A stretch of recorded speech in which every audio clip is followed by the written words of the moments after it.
Hello student, welcome to my channel. আজকের আমি আলোচনা করব পলিটিক্যাল সায়েন্স ক্লাস 11-এর সেমিস্টার 1-এর একটি বিষয় নিয়ে। আজকের আমার আলোচনার বিষয় হলো ভারতীয় সংবিধানের বৈশিষ্ট্যসমূহ। তো প্রত্যেকটা দেশের নিজস্ব একটা সংবিধান আছে, ঠিক তেমনভাবে ভারতবর্ষের নিজস্ব একটা সংবিধান আছে, যে সংবিধান অনুযায়ী আমাদের ভারতবর্ষ পরিচালিত হয়ে থাকে। অর্থাৎ এই সংবিধানে আমাদের ভারতবর্ষের দেশের কি নিয়ম, কি আইন আছে, সেই সমস্ত বিষয়গুলি এখানে লিখিত আছে। আমরা এর আগে সংবিধান সম্পর্কে কয়েকটি বৈশিষ্ট্য আমরা জেনেছি। যেমন আমরা জানি যে ভারতবর্ষের সংবিধান হলো বিশ্বের সর্ববৃহত্তম লিখিত একটি সংবিধান। তো এই সংবিধানের বেশ কিছু বৈশিষ্ট্য লক্ষ্য করা যায়। ভারতবর্ষ 1949 সালে 26শে নভেম্বর গণপরিষদের দ্বারা ভারতবর্ষের সংবিধান গৃহীত হয়। তাহলে 1949 সালে 26শে নভেম্বর গণপরিষদের দ্বারা সংবিধান গৃহীত হয়। আর এই সংবিধান 1950 সালে 26শে জানুয়ারি এই সংবিধান চালু হয় বা কার্যকারী হয়। তাহলে 1949 সালের 26শে নভেম্বর গণপরিষদ দ্বারা সংবিধান গৃহীত হয়েছিল এবং 1950 সালে 26শে জানুয়ারি, যেটাকে আমরা প্রজাতন্ত্র দিবস বলি, সেই দিন হচ্ছে এই সংবিধান চালু হয়। তো এই সংবিধানের বেশ কিছু বৈশিষ্ট্য লক্ষ্য করা যায়। যেমন এখানে প্রথম বৈশিষ্ট্য কি বলছে? প্রথম বৈশিষ্ট্য বলছে ভারতবর্ষের সংবিধান বিশ্বের সর্ববৃহত্তম ও লিখিত সংবিধান। ভারতবর্ষের সংবিধান বিশ্বের সর্ববৃহত্তম ও লিখিত সংবিধান। 1949 সালে 26শে নভেম্বর গণপরিষদে এই সংবিধান গৃহীত হয় এবং সেই সময় এই সংবিধানে মোট 395টি, কত না 395টি ধারা ছিল। 395টি ধারা এবং কটা তফসিল ছিল? 8টা তপশিলি ছিল। 8টা তপশিল নিয়ে এই সংবিধান রচিত হয়। কিন্তু বর্তমানে এই সংবিধানের আরও বেশ কিছু ধারা বেড়ে গিয়েছে। আজ বর্তমানে প্রায় 400-450 কাছাকাছি ধারা। কিন্তু যখন এই সংবিধান গৃহীত হয় বা এই সংবিধান চালু হয়, তখন 395টি ধারা এবং 8টি তফসিল নিয়ে এই সংবিধান চালু হয়েছিল বা এই সংবিধান কার্যকরী হয়। তো এই সংবিধান বিশ্বের সর্ববৃহত্তম সংবিধান। তার কারণ হচ্ছে আমাদের দেশের যারা সংবিধান রচনা করেছিল, যে সংবিধান রচনার যে কমিটি ছিল, সেই কমিটি তো তাদের যেটা ভালো মনে হয়েছে সেরকম তো তারা লিখেছিলেন। তার সাথে সাথে বিভিন্ন দেশের, অর্থাৎ বিশ্বের বিভিন্ন দেশের সংবিধানে যে সমস্ত ভালো গুণ বা ভালো বৈশিষ্ট্যগুলো, সেগুলোও আমাদের সংবিধানে নেওয়া হয়েছে। এবং আমাদের দেশের সংবিধান হচ্ছে লিখিত সংবিধান, অর্থাৎ বৃহত্তম। এই জন্য হচ্ছে সংবিধানটা অনেকটা বৃহত্তম হয়ে গেছে, সেই জন্য এটাকে বলা হয় সর্ববৃহত্তম এবং লিখিত সংবিধান। এবং লিখিত হওয়ার জন্য এই সংবিধান আংশিকভাবে সুপরিবর্তনীয়, আংশিকভাবে দুষ্পরিবর্তনীয়। বিশেষত আমাদের দেশের সংবিধান দুষ্পরিবর্তনীয় বলা যেতে পারে, কিছু কিছু ক্ষেত্রে আংশিক সুপরিবর্তনীয়। তার কারণ হচ্ছে এই সংবিধান যদি পরিবর্তন করতে হয়, কোনো ধারা বা কোনো অংশের পরিবর্তন করতে হয়, তাহলে কিন্তু বেশ অনেক কিছু প্রসেস বা পদ্ধতি মেনটেন করে বা অনেক কিছু নিয়ম আছে, সেগুলো মেনটেন করে তারপরে এই সংবিধান পরিবর্তন করতে হয়। তো সেই জন্য এটাকে বলা হচ্ছে আংশিক সুপরিবর্তনীয়, আংশিক দুষ্পরিবর্তনীয়। তবে মার্কিন যুক্তরাষ্ট্রের মতো দুষ্পরিবর্তনীয় নয়, পরিবর্তন করা যায়, তবে সেটা অনেক জটিল পদ্ধতি। সেই জন্য ভারতবর্ষের এই সংবিধানকে বলা হচ্ছে বৃহত্তম, লিখিত এবং জটিল কঠিন সংবিধান। তারপর দ্বিতীয় বৈশিষ্ট্য বলছে ভারতে যুক্তরাষ্ট্রীয় শাসন ব্যবস্থা দেখা যায়। ভারতে কি না যুক্তরাষ্ট্রীয় শাসন ব্যবস্থা। আমরা কোনো দেশকে যুক্তরাষ্ট্র কখন বলবো? যখন সেই দেশের দুই ধরনের সরকার থাকবে, অর্থাৎ একটি কেন্দ্রীয় সরকার, এক রাজ্য সরকার। যেমন আমাদের ভারতবর্ষে কেন্দ্রীয় সরকার আছে, রাজ্য সরকার আছে, এবং তাদের মধ্যে বিভিন্ন ক্ষমতা বন্টন করে দেওয়া আছে, একটি লিখিত সংবিধান আছে, একটি নিরপেক্ষ আদালত আছে। তো এই জন্য এই বৈশিষ্ট্যগুলো যদি আমরা কোনো দেশের ক্ষেত্রে দেখতে পাই, তাহলে সেই দেশকে আমরা যুক্তরাষ্ট্রীয় শাসন ব্যবস্থা সেই দেশে আছে বলে মনে করা হয়। যেমন আমেরিকা যুক্তরাষ্ট্র, ঠিক তেমনভাবে আমাদের দেশের নামের সঙ্গে হয়তো যুক্তরাষ্ট্র শব্দটা যোগ করা নেই, কিন্তু আমাদের দেশের যে শাসন ব্যবস্থা, সেই শাসন ব্যবস্থা হচ্ছে যুক্তরাষ্ট্রীয় শাসন ব্যবস্থা। সেই জন্য আমাদের দেশ হচ্ছে একটি যুক্তরাষ্ট্র। তারপর তৃতীয় বৈশিষ্ট্য কি বলছে? ভারতের সংবিধান দুষ্পরিবর্তনীয় সংবিধান। একটু আগেই আমি বললাম যে ভারতবর্ষের সংবিধান হচ্ছে দুষ্পরিবর্তনীয়, অর্থাৎ বলা হলো যে আংশিক সুপরিবর্তনীয়, আংশিক দুষ্পরিবর্তনীয়। বিশেষত এটি দুষ্পরিবর্তনীয় সংবিধান, তবে কিছু কিছু ক্ষেত্রে পরিবর্তন করা যায়, সেই জন্য আংশিক সুপরিবর্তনীয় বলা যেতে পারে, কিন্তু এটি বিশেষত দুষ্পরিবর্তনীয়।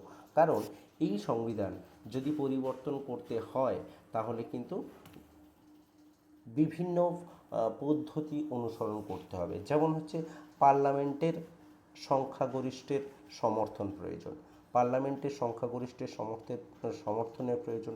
তার সঙ্গে সঙ্গে বিভিন্ন রাজ্যের যে আইনসভা আছে, সেই আইনসভার সম্মতির প্রয়োজন। বিভিন্ন ক্ষেত্রে বিভিন্ন নিয়ম হচ্ছে এখানে দেখা যায় সংবিধান পরিবর্তনের ক্ষেত্রে। তো সেই জন্য এই যে প্রসেস, অর্থাৎ পরিবর্তনের এই পদ্ধতি অনেকটা বৃহৎ এবং অনেকটা কঠিন, জটিল পদ্ধতি। সেই জন্য বলা হয়ে থাকে ভারতবর্ষের সংবিধান একটি দুষ্পরিবর্তনীয় সংবিধান। তারপর চতুর্থ বৈশিষ্ট্য কি বলছে? ভারতীয় সংবিধান মৌলিক অধিকার স্বীকৃত। ভারতীয় সংবিধানে মৌলিক অধিকার স্বীকৃত, অর্থাৎ কি না, আমাদের যে সংবিধান, সেই সংবিধানে আমরা বর্তমানে ছয়টি মৌলিক অধিকার দেখতে পাই। এই ছয়টি মৌলিক অধিকার কি কি না? সাম্যের অধিকার, স্বাধীনতার অধিকার, শোষণের বিরুদ্ধে অধিকার, ধর্মাচরণের অধিকার অর্থাৎ ধর্মের অধিকার, শিক্ষা ও সংস্কৃতির অধিকার এবং শাসনতান্ত্রিক প্রতিবিধানের অধিকার। কিন্তু আগে 7টি মৌলিক অধিকার ছিল, এর সঙ্গে আরেকটা ছিল সম্পত্তির অধিকার, কিন্তু বর্তমানে 6টি। 44তম সংবিধান সংশোধনে সম্পত্তির অধিকারকে মৌলিক অধিকার থেকে বাদ দেওয়া হয়েছে। তো তাই বর্তমানে এখন ভারতবর্ষের সংবিধানে 6টি মৌলিক অধিকার আছে। তো এই মৌলিক অধিকার হচ্ছে সংবিধান স্বীকৃত, সেই জন্য বলা হচ্ছে যে ভারতবর্ষে সংবিধানে মৌলিক অধিকারের কথা বলা হয়েছে এবং এটি মৌলিক অধিকার স্বীকৃত। তারপর 5 নম্বর বৈশিষ্ট্য কি বলছে? এই সংবিধান মৌলিক কর্তব্যের উল্লেখ আছে। এই সংবিধানে মৌলিক কর্তব্যের উল্লেখ আছে। এখানে বলা হয়েছে যে 42তম সংবিধান সংশোধনের মাধ্যমে 51 ধারায় 42তম সংবিধান সংশোধনের মাধ্যমে 51 ধারায় 10টি মৌলিক অধিকার যুক্ত করা হয়েছিল। অর্থাৎ সংবিধান যখন কার্যকারী হয়, সংবিধান যখন রচনা হয়, তখন মৌলিক অধিকার যুক্ত করা হয়েছে। তারপর 42তম সংবিধান সংশোধনের মাধ্যমে 10টি মৌলিক অধিকার, এই মৌলিক কর্তব্যের কথা বলা হয়েছে। পরে 2002 সালে আরও একটি মৌলিক কর্তব্য যুক্ত করা হয়। তাই বর্তমানে ভারতবর্ষের সংবিধানে মৌলিক কর্তব্যের সংখ্যা 11টি। তো সেই জন্য বলা হচ্ছে যে এই 11টি মৌলিক কর্তব্য। যেমন হচ্ছে বেশ কিছু কর্তব্য যদি বলা হয়, যেমন হচ্ছে সংবিধানকে মান্য করা, জাতীয় পতাকাকে শ্রদ্ধা করা, ভারতবর্ষের সার্বভৌমত্বকে রক্ষা করা, ঐক্য ও সংহতি বজায় রাখা, দেশ রক্ষা করা, জাতির সেবায় আত্মনিয়োগ করা, নারীর প্রতি মর্যাদা প্রদান করা বা মর্যাদা রক্ষা করা, পরিবেশের সংরক্ষণ করা, সরকারি সম্পত্তি রক্ষা করা, এগুলো হচ্ছে মৌলিক কর্তব্যের মধ্যে পড়ে। তো সেই জন্য বলা হচ্ছে যে ভারতবর্ষের সংবিধানে মৌলিক কর্তব্যের উল্লেখ আছে। তারপর 7 নম্বর বৈশিষ্ট্য কি বলছে, 6 নম্বর বৈশিষ্ট্য কি বলছে, এই সংবিধানে নির্দেশমূলক নীতির উল্লেখ আছে। অর্থাৎ এই সংবিধানে বেশ কিছু নির্দেশমূলক নীতি আছে। 4র্থ অধ্যায়ে, সংবিধানের 4র্থ অধ্যায়ে এই নির্দেশমূলক নীতি সংযোজন করা হয়েছে। এই নির্দেশমূলক নীতিগুলি রাষ্ট্র বিভিন্ন সময় অর্থাৎ রাষ্ট্রকে নির্দেশ দেওয়া হয়েছে, তবে এই নির্দেশগুলি সরকার মানতে বাধ্য নয়। অর্থাৎ সরকার এই নির্দেশমূলক নীতিগুলি রাষ্ট্রকে দেওয়া হয়েছে, যে রাষ্ট্র এই সমস্ত কাজগুলো করবে, তবে সরকার এগুলো মানতে বাধ্য নয়। কিন্তু এগুলোর যথেষ্ট গুরুত্ব আছে এবং এগুলো প্রয়োজন, তাই সরকার এগুলোকে মান্য করে। এবং এই যে নির্দেশমূলক নীতিগুলো, এগুলো কিন্তু আদালত কর্তৃক বলবৎযোগ্য নয়। তো এই নির্দেশমূলক নীতিগুলি কি কি, যেমন কর্মের অধিকার, বেকারদের সাহায্য পাওয়ার অধিকার, নারী পুরুষের সমান কাজের অধিকার, পঞ্চায়েত ব্যবস্থা চালু, অবৈতনিক বাধ্যতামূলক শিক্ষা, এগুলো হচ্ছে কি নির্দেশমূলক নীতি। অর্থাৎ রাষ্ট্রকে একটি নির্দেশ দেওয়া হয়েছে যে রাষ্ট্র এইগুলো করবে জনগণের জন্য, জনগণের উন্নতির জন্য, জনগণের ভালোর জন্য এই কাজগুলো করবে। তবে এক্ষেত্রে এগুলো নির্দেশমূলক নীতি, এগুলো হচ্ছে সরকার মানতে পারে আবার নাও মানতে পারে, তবে এর গুরুত্ব যথেষ্ট বেশি বা এর গুরুত্ব আছে, সেই জন্য সরকার এগুলোকে মেনে চলে বা সরকার এগুলোকে মান্যতা দেয় এবং সেই অনুযায়ী কাজ করে থাকে। তো যাই হোক, সেই জন্য বলা হয়েছে ভারতবর্ষের সংবিধানে নির্দেশমূলক নীতির উল্লেখ আছে। তারপর 7 নম্বর বৈশিষ্ট্য কি বলছে, ভারতে সংসদীয় গণতন্ত্র দেখা যায়। ভারতে সংসদীয়, এটা ভারতে হবে, ভারতে সংসদীয় গণতন্ত্র দেখা যায়। এখানে গ্রিন কালিতে যে হাইলাইট করা আছে, এগুলো হচ্ছে পয়েন্টের মেন কিওয়ার্ড। এই কিওয়ার্ডগুলো মনে রাখলে কিন্তু ভারতবর্ষের সংবিধান আমাদের মনে থেকে যাবে। তো এগুলো হচ্ছে কিওয়ার্ড। তো যাই হোক, এখানে 7 নম্বর পয়েন্ট বলছে ভারতে সংসদীয় গণতন্ত্র দেখা যায়। সংসদীয় গণতন্ত্র বলতে পার্লামেন্টীয় শাসন। আমরা জানি আমাদের দেশ পরিচালিত হয় পার্লামেন্টের দ্বারা, অর্থাৎ আইনসভার দ্বারা। পার্লামেন্টের 2টি কক্ষ, একটি হচ্ছে রাজ্যসভা এবং একটি হচ্ছে লোকসভা। এই পার্লামেন্টকে আমরা বাংলায় সংসদ বলে থাকি। তো আমাদের দেশের পরিচালন ব্যবস্থা বা আমাদের দেশ পরিচালিত হয় এই আইনসভা বা পার্লামেন্ট দ্বারা। তো সেই জন্য ভারতবর্ষ একটা গণতান্ত্রিক দেশ এবং এই গণতান্ত্রিক দেশে সংসদীয় গণতন্ত্র দেখা যায়, অর্থাৎ পার্লামেন্টীয় শাসন লক্ষ্য করা যায়। তারপর 8 নম্বর বৈশিষ্ট্য কি বলছে, স্বাধীন বিচার ব্যবস্থার কথা বলা হয়েছে। অর্থাৎ ভারতবর্ষে স্বাধীন বিচার ব্যবস্থা, অর্থাৎ আমাদের দেশে বা যে কোনো দেশ পরিচালিত হয় মূলত 3টি বিভাগের মাধ্যমে। একটি হলো আইন বিভাগ, একটি হলো বিচার বিভাগ এবং অপরটি হলো শাসন বিভাগ। তো আমাদের দেশেও এই 3টি বিভাগ রয়েছে এবং বিচার বিভাগকে স্বাধীনতা দেওয়া হয়েছে বা বিচার বিভাগ স্বাধীনভাবে কাজ করে থাকে। অর্থাৎ একটি নির্দিষ্ট বিচার বিভাগ আছে, যেমন হচ্ছে সেই বিচার বিভাগের সর্বাধিক মানে সবার উপরে আছে কি না, সুপ্রিম কোর্ট। সেই বিচার বিভাগে সবার উপরে আছে সুপ্রিম কোর্ট। তো যাই হোক, এই ভারতবর্ষের মতো এই গণতান্ত্রিক দেশে একটি স্বাধীন বিচার বিভাগ লক্ষ্য করা যায়। এখানে ভারতের যে সংবিধান, সেই সংবিধানে স্বাধীন বিচার বিভাগের কথা উল্লেখ করা হয়েছে, যে একটি স্বাধীন বিচার বিভাগ থাকবে এবং সেই বিচার বিভাগ দেশ, জাতি, ধর্ম, বর্ণ নির্বিশেষে স্বাধীন এবং নিরপেক্ষভাবে যে কোনো ক্ষেত্রে সঠিক বিচার প্রদান করবে বা নিরপেক্ষভাবে বিচার প্রদান করবে। তো সেই জন্য এই দেশে একটি স্বাধীন বিচার বিভাগ লক্ষ্য করা যায়। তারপর 9 নম্বর পয়েন্ট কি বলছে, ধর্মনিরপেক্ষতার উল্লেখ আছে। অর্থাৎ আমাদের দেশ হচ্ছে একটি ধর্মনিরপেক্ষ দেশ। ধর্মনিরপেক্ষ দেশ মানে কি না, এই দেশে যে কোনো মানুষ যে কোনো ধর্ম পালন করতে পারবে এবং সেই ধর্ম পালনে রাজ্য বা রাষ্ট্র তাকে সাহায্য করবে। যে কোনো মানুষ যে কোনো ধর্ম পালন করতে পারবে। সেই জন্য আমাদের দেশে বিভিন্ন ধর্মের মানুষ বসবাস করে। হিন্দু, খ্রিস্টান, বৌদ্ধ, জৈন, মুসলিম, বিভিন্ন ধর্মের মানুষ বসবাস করে। তার কারণ হচ্ছে কি, আমাদের দেশ হলো একটি ধর্মনিরপেক্ষ দেশ। এখানে যে কোনো মানুষ যে কোনো ধর্ম পালন করতে পারে এবং এই পালনে রাষ্ট্র কোনো পক্ষপাতিত্ব করবে না কোনো ধর্মের প্রতি, এবং প্রত্যেক মানুষকে তার ধর্ম পালনে রাষ্ট্র তাকে সাহায্য করবে।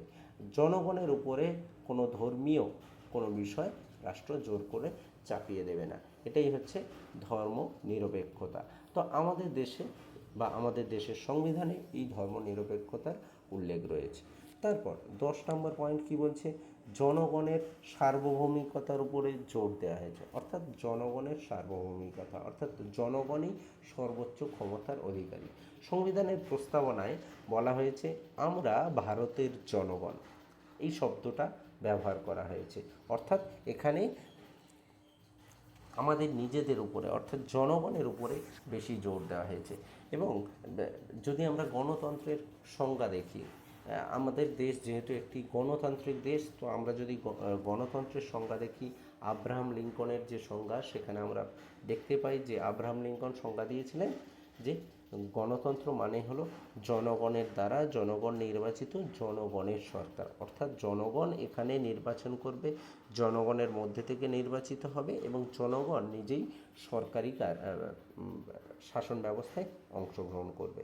তো এখানে জনগণ হচ্ছে মূল কেন্দ্রবিন্দু। জনগণের ক্ষমতাই হচ্ছে সবথেকে বৃহৎ ক্ষমতা বা সবথেকে বড় ক্ষমতা।